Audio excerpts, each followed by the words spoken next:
Hello,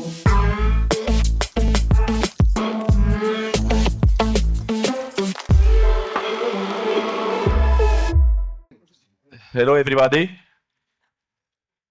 So our panel today covers a very, very hot topic. We speak about AI. We speak about how AI is impacting our businesses. But before jumping into this topic, let me just present myself. I'm Viorel Stan, the CEO and the co-founder of GSH Online Media. We are affiliates in the industry. We are doing this for a lot of time. And we think we are doing it very, very well, but that's my subjective opinion. And besides this, we're gonna try to find a way to compress everything in this 30, 40 minutes panel. But before this, let's introduce our very nice panel staff here. So guys, if you want to jump in and say a few words about yourselves. Myself, my name is Federico Camera. I'm also from the affiliate side. Als Digital is a marketing agency affiliation and mostly known for SEO for a long time. Our major products, Aposta Legal and Aposta Legal, are kind of like SEO for LATAM. This is like our major product, but we have like also experience on affiliation on other digital kind of strategies and marketing strategies. But this is like our major for what you are known for. Thank you, Federico. Hi, Shachar Atias, Hybrid Interaction. I'm also the CEO, I think. We deliver CRM and gamification managed services to operators. And since there are affiliates in the audience, I will try to use short, simple words. Hi, I'm Julia Logan. I am the co-founder and head of digital of AICT Media. We are affiliate publishers. I personally have been involved in SEO since 2000, but as of lately, we are using AI quite a lot, and we are working on our own technical solutions for our own needs. So I think it will be quite interesting to provide this kind of perspective on the topic of the AI as well. Thanks, Julia. Hi, nice to meet you all. I'm Asaf Stiglitz, the founder of odds1x2.com and WiseFox.OU. We are currently a B2B provider of data services, widgets, API, etc., everything involved in sports betting. We try to encapsulate it and make it to our partners as a whole package that looks part of the websites.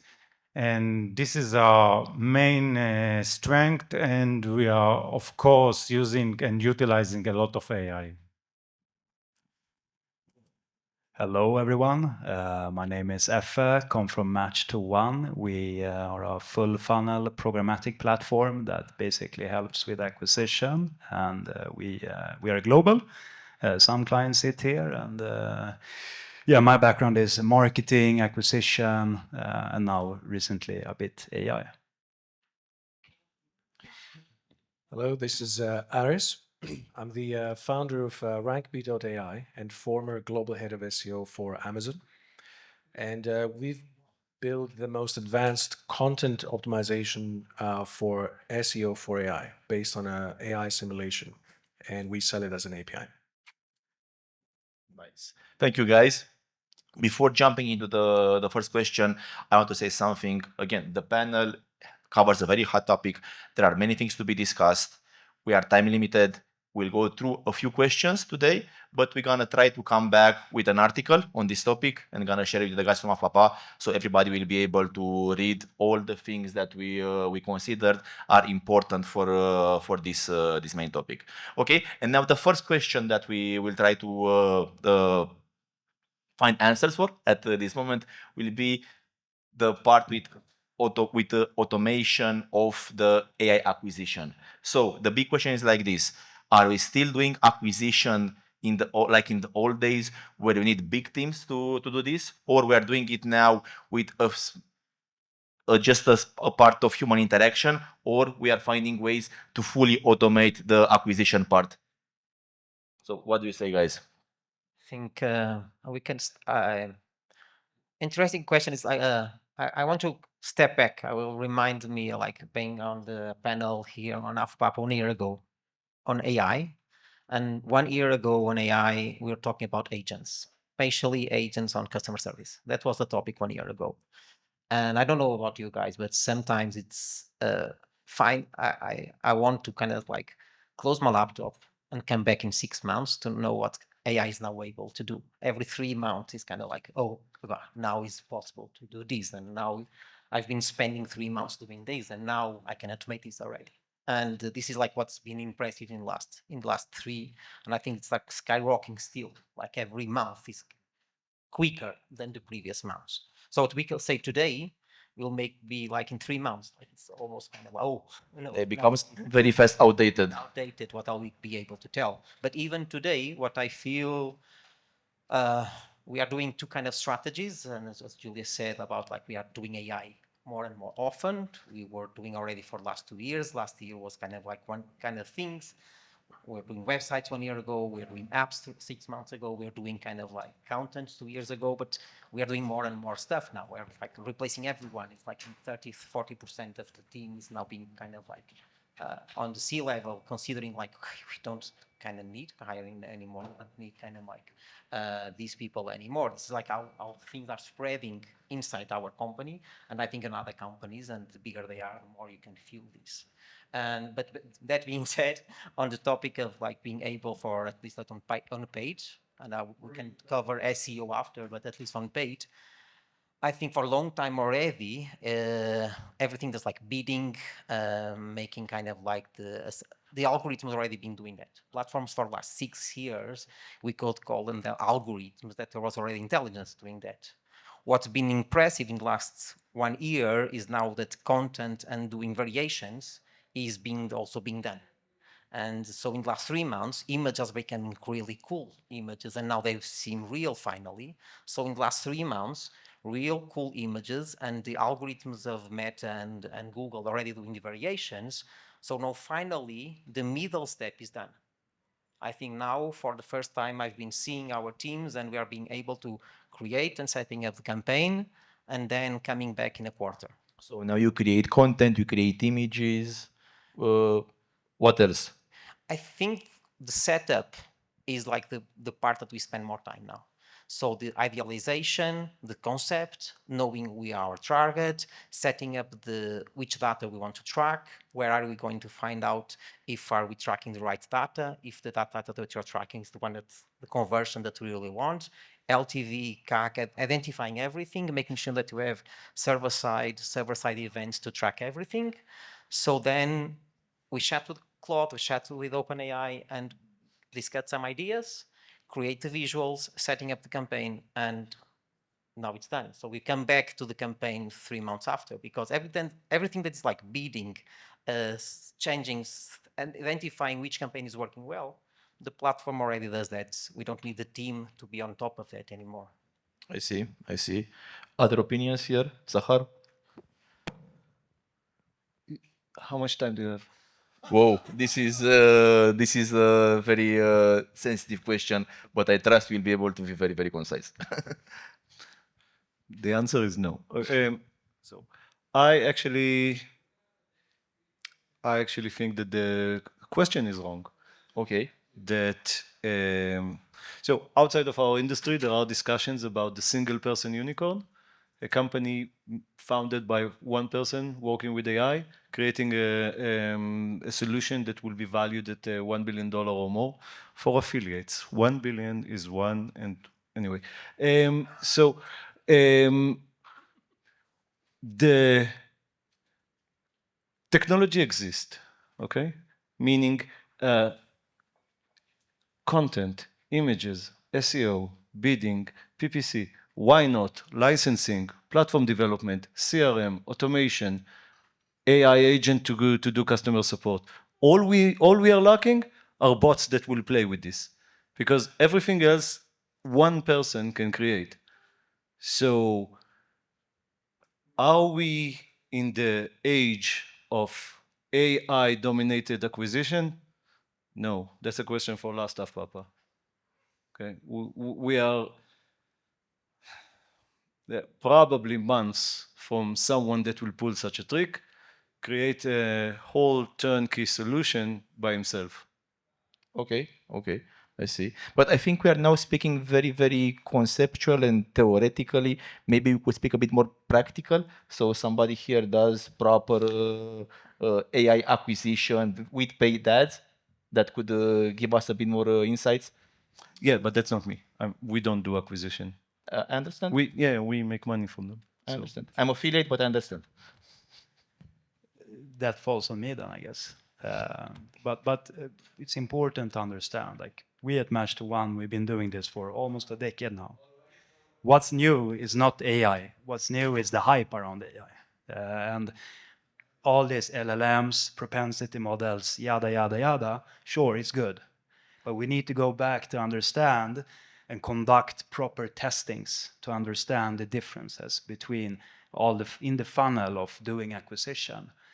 How you do it? Well, from my experience or our experience from acquisition is to do proper input and output strategies, which is basically to let AI with human interactions, of course, because we cannot only let the AI do the input, we need to have humans who understands, and then take the outcomes from it and then change the direction.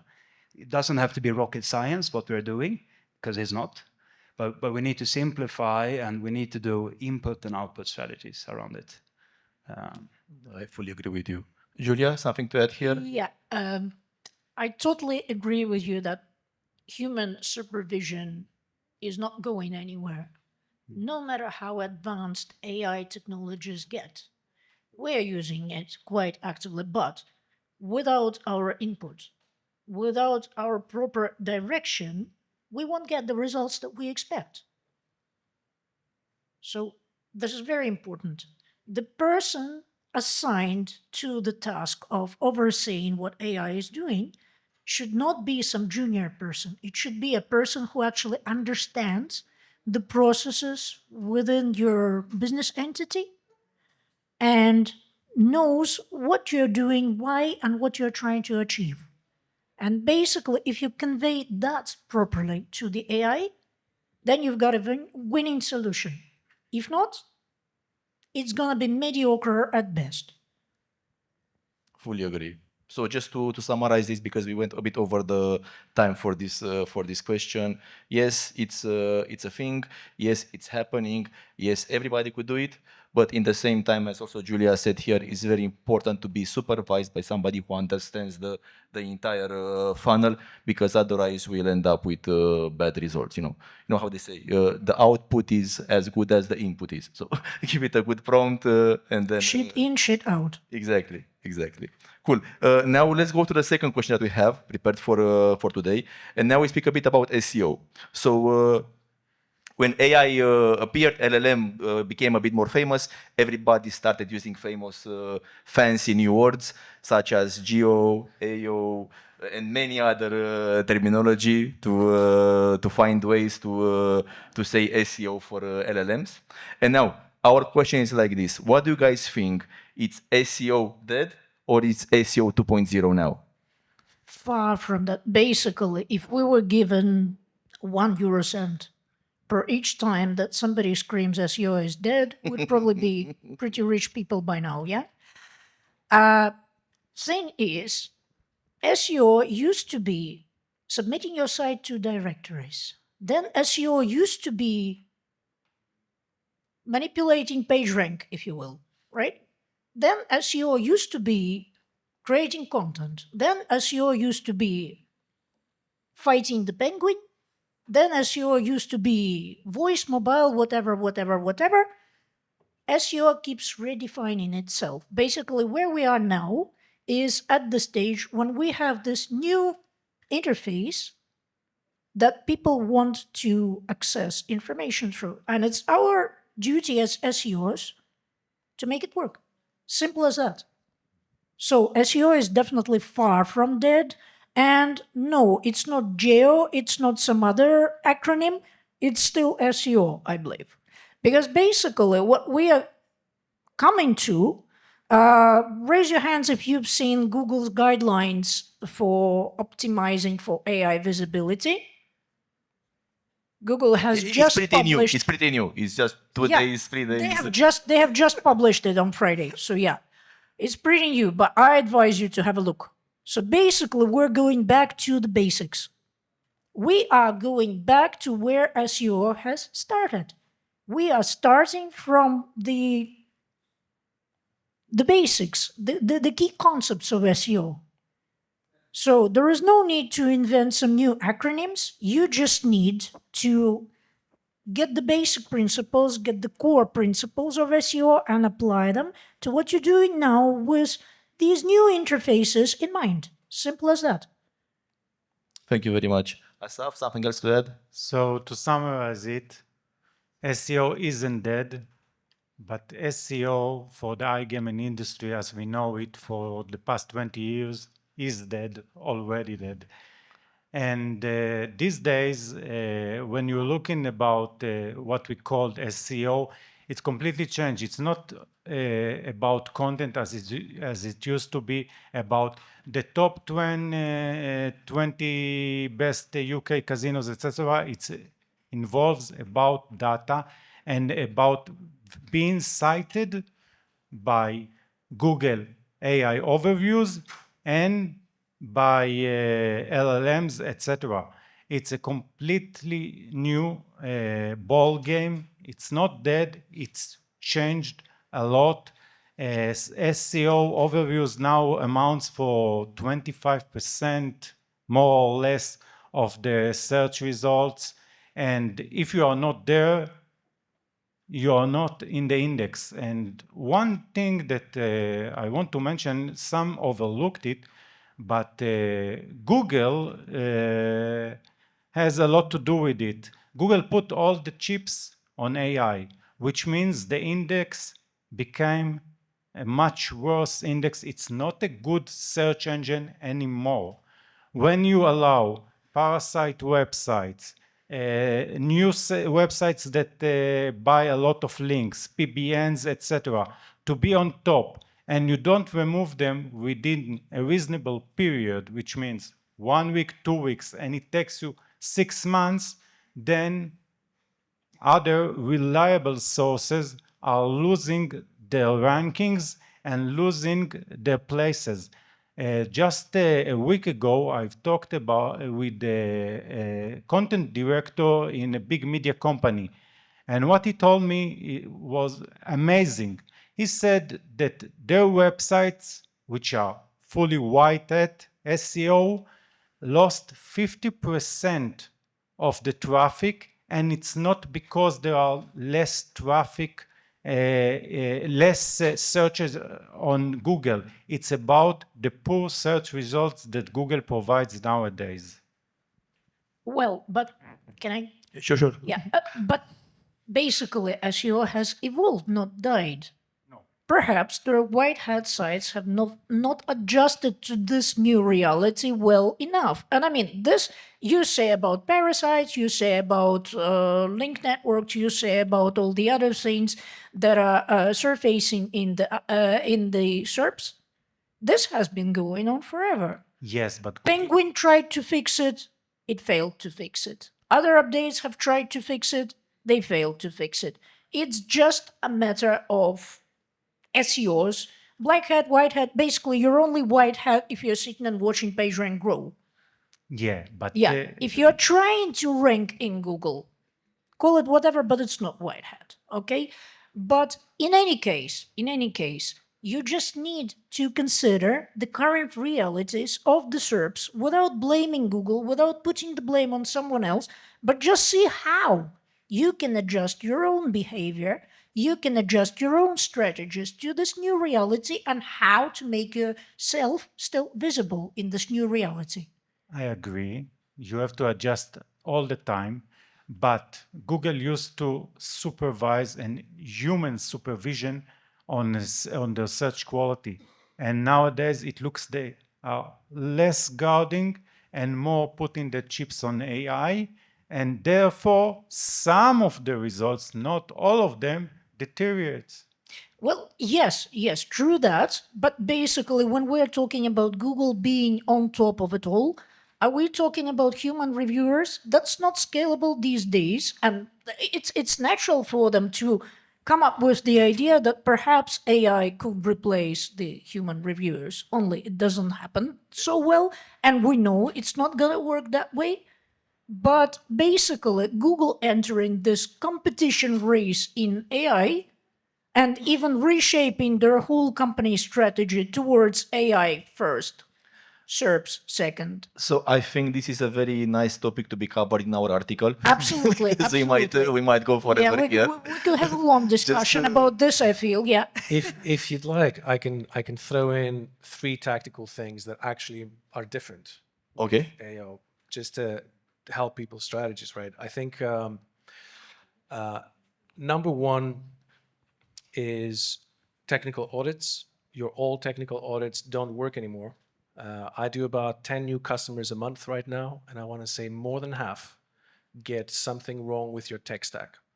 Either you don't allow web search bots to take your content, either something is wrong. I see this so often. It's like it's the 90s again.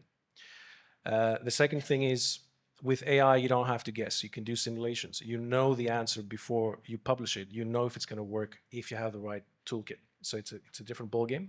Number three, keeping it very quick. AI has to be convinced.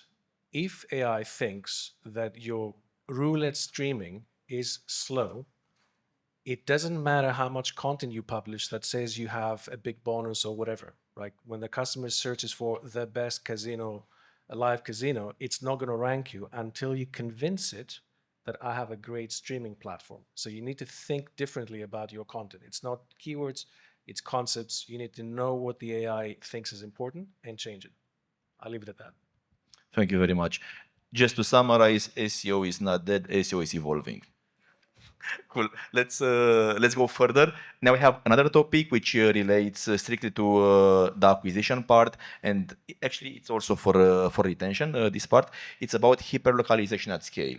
So basically using the LLMs to be able to do hyperlocalization for all geos, all customers, not only geo related, even customer related, because now we have the power to generate content and generate images and whatever we want uh, at our hand. So what are you guys saying on this topic? Who wants to start? I could. Let's give a bit more room to somebody else. I'll take it first stab. I think it's obviously it's easy these days to publish, right? A lot of content. That's the easy part. I think the hard part is publishing content that resonates with the market in the language that you're publishing it, that it's about the right sports, that you know it's safe from a regulatory perspective and all that stuff. So I think there's if you're building this, right, if you're buying it, it's a different story. If you're building it, I'd say you need to think about four categories quickly. One, you need to have targeting for topics and discovery of topics that is local. So, you know, you can't have a single engine or a single service somewhere creating content for all the languages. You need to know exactly what's the interesting thing, what's trending in each market. And that becomes each market has to have its own source of content ideas. Whether you have bots that steal ideas from competitors or you have your own processes, that's different, but you have to go and customize it per language.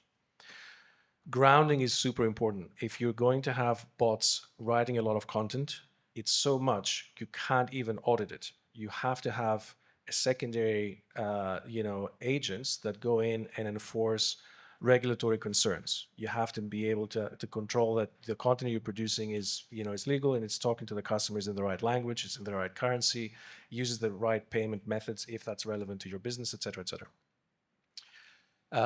The third thing is optimization. Obviously, that's a topic for a book, but the key things to take from an SEO AI perspective is, again, that for traditional SEO, most companies are figuring it out, prompt engineering their way into creating content that ranks well with A/B testing, etc. For AI SEO, you don't have to wait. You can simulate it before you publish it. So I think the cutting edge is in that right now, is to know if it's going to work before you even publish. don't waste time. The fourth is filtering. At the end of any effort you have, because all those engines make mistakes. If you've built AI systems, they will all produce rubbish no matter how well you build them. The last agent always has to be something quite simple, which checks, is this good enough to go live? Have I been writing about this stuff all over again? Do I have the right ratio between casino and sportsbook content? Like, you have to have a filter, call it your editorial AI, that goes and says, this is duplicate, this is enough, we've written about this, or your engine produced this 2 days late, this match is over. Like, you have to have, if you're doing automation, you have to have an editor AI, effectively. And that's, I think, in a nutshell, how I think about a program, if you wish. Thank you. Federico? Yeah, totally. As we are on SEO, as we are experts in LATAM, we have to do different nuances on texting, even if Ecuador, Mexico, Peru, Chile, it's not the same kind of language, and to have like the translation in different languages. When AI came up, like 1.5 years, 2 years ago, when we start using it, this is like the strategy. Like, that's how we started, and we've been implementing on top of it. And every kind of, as I said in the beginning, every 3 months we've been involving and keeping another layer on top of it. I think the one that is missing to us, and we still haven't been able to implement, is the editor part. I think we've replaced pretty much our content strategy. Instead of having juniors or starting for drafting and creating, following our rules, we set up the rules, and the agents now do the parts of following our rules. And even those kind of like having another agent reviewing the text of the first agent for other kind of things, for it, it's already happening. But in the end, it started to be a very good idea, but it's failing mostly of the time on performance. So when you start testing, going to the market, it doesn't perform the same way. So we always need the human part of it in the end, reviewing what the interns have done, and rebuilding and readapting and making. AI doesn't make good jokes. AI doesn't understand conceptual, what the people really want to know. What does move people? What makes people laugh? What must still they didn't get there. So if you need to adapt for the geolocalization, and you need to adapt for the way those people on that country think about things and how do they. So you need the human touch. So as Julia said in the other parts, is like, we're not replacing humans, because humans that, but we don't need juniors for that. We need very experienced editors in the top, having loads of content, loads of ideas already draft, already optimized, already knowing how much percentage of casino and sports is being like, and now tweaking it and adapting it in a way that other humans will read it and love it, and that's like the part that is missing.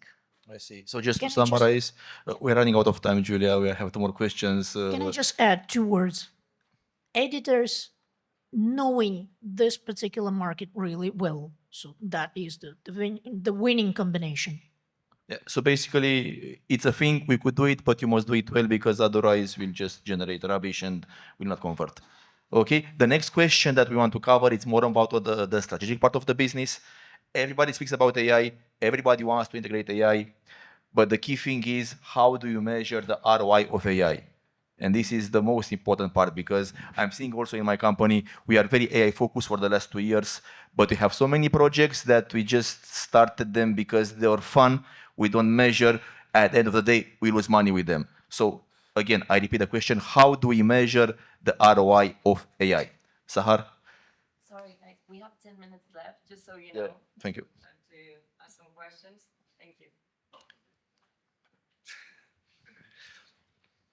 Okay, so there's the basic formula to evaluate the impact of a project or the contribution. Everybody know it. It's not iGaming related. It's the incremental profit minus the cost divided by the cost. Yes, that's basic business management. The problem with AI is that with costs that are being misallocated, then you can easily get skyrocketing percentages that you think that you're doing well, but essentially it doesn't, or at least it's not contributing to the target. In development spheres, they talk that the concept is that if your AI project doesn't increase your efficiency by at least times 10, then it's not a good implementation of AI.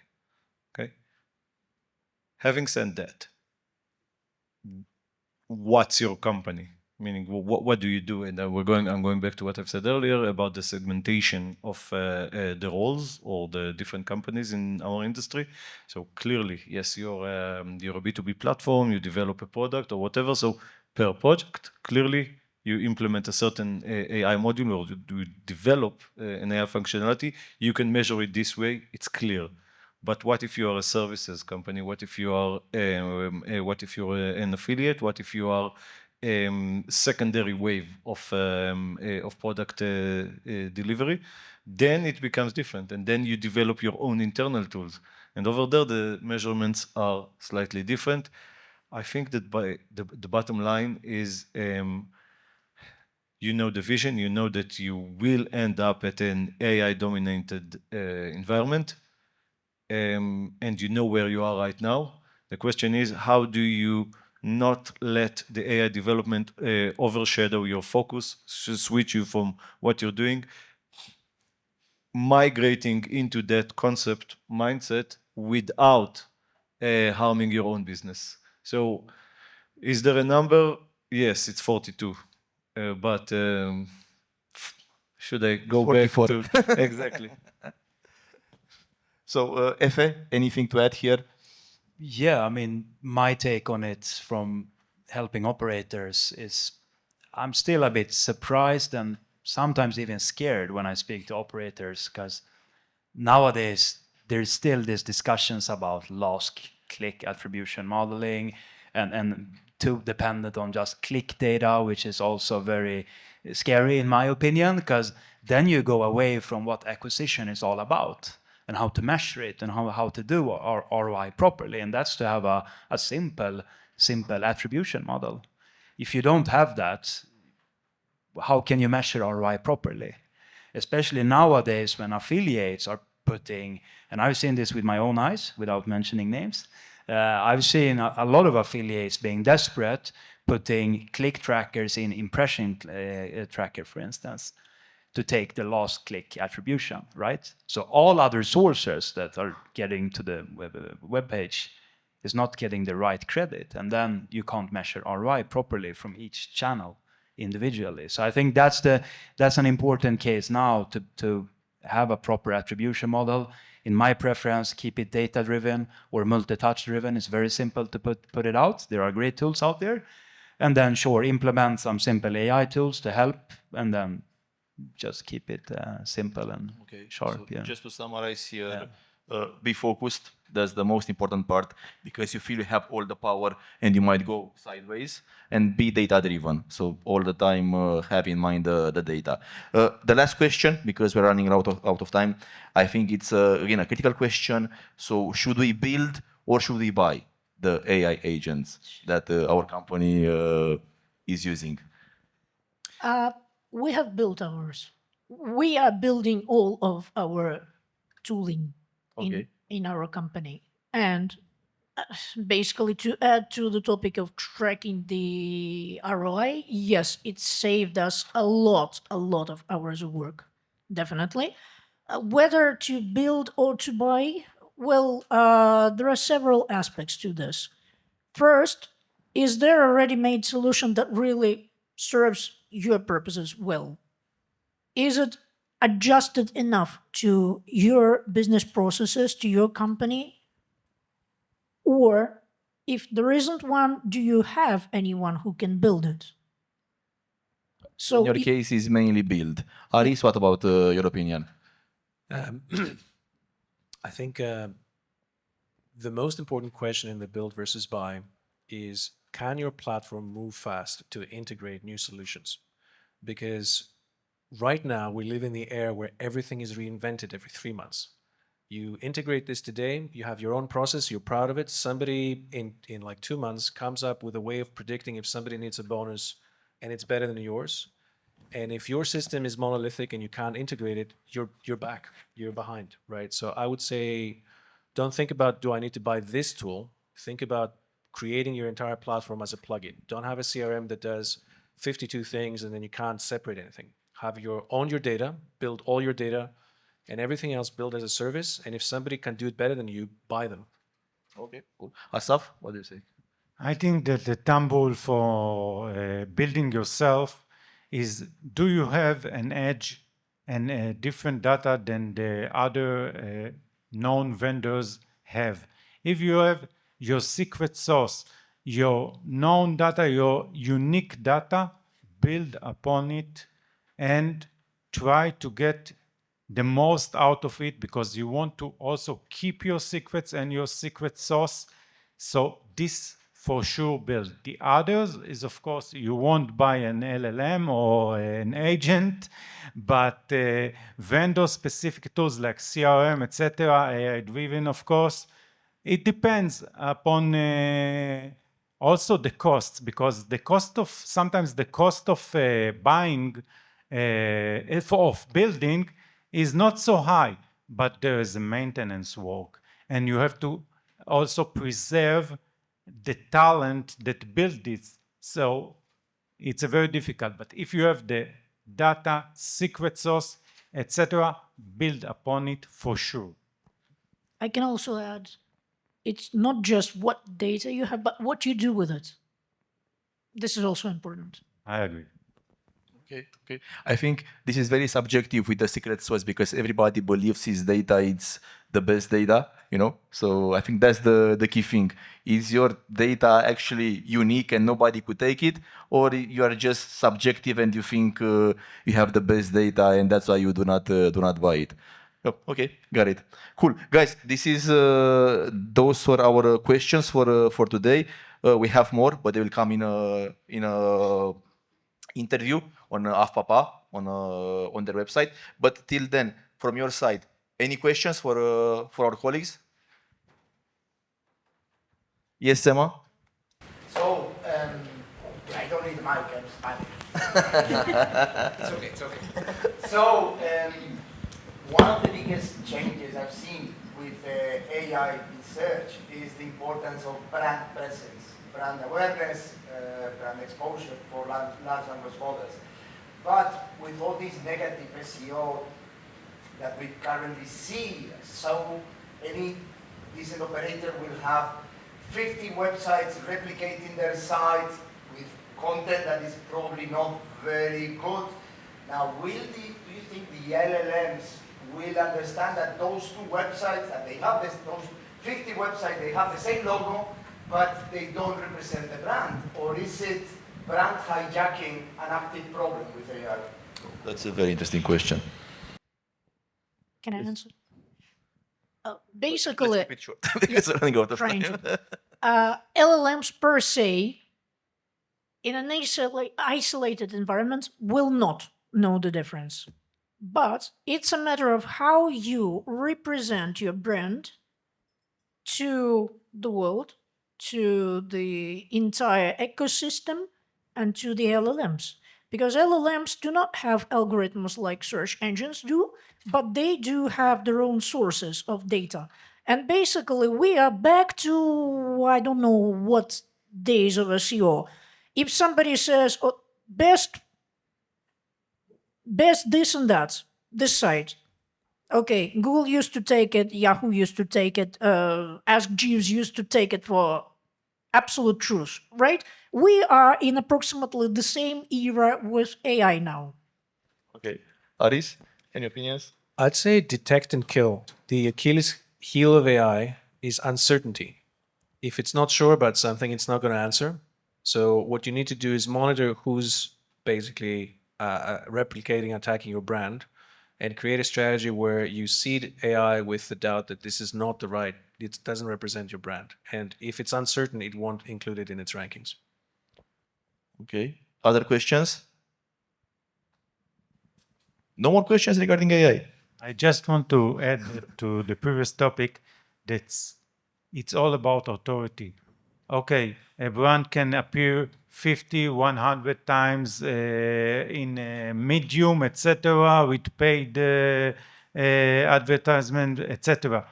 But if your team also has authority and the LLMs see the website, see the team members, know that they are for sure, etc., then the authority wins.